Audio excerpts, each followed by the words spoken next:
I do not think it is accurate or useful to see this in terms of a new Cold War. The Cold War had very specific characteristics.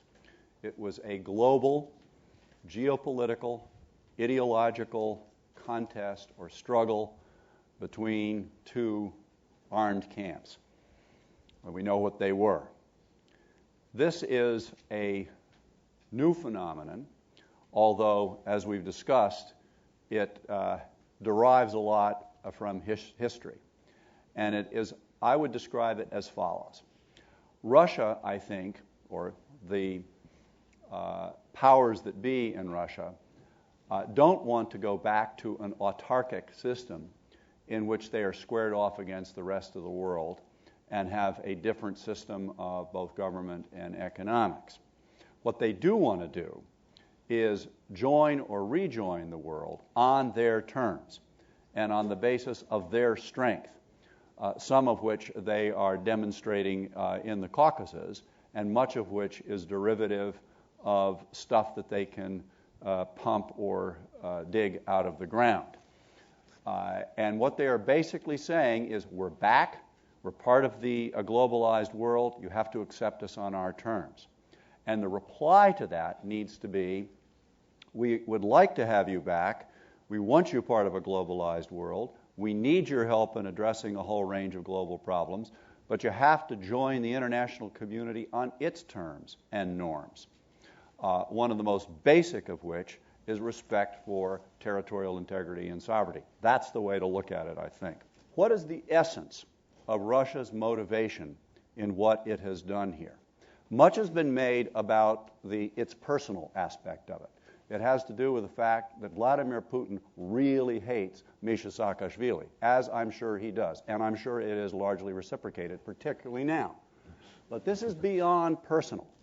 The real motivation here, from the Russian standpoint, is that they regard it as inherently and unacceptably anti-Russian for an independent state. And by the way, what does CIS stand for? Commonwealth of Independent States. They regard it as unacceptable for an independent state on their borders to want to integrate with Western, European, international institutions, including NATO, including the EU.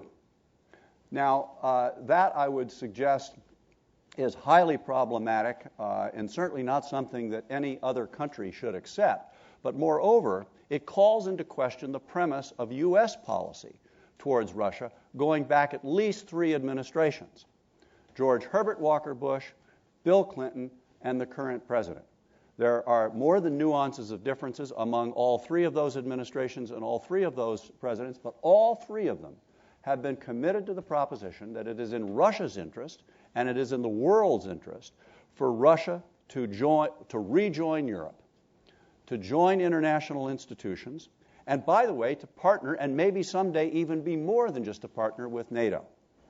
And if Russia is going to take the position that not only is it not interested in integrating in that fashion, but it's not going to allow its supposedly sovereign and independent neighbors to do so, that calls into doubt the entire premise of U.S., European, Western, international relations with Russia, and will need to be taken into account by the next President of the United States.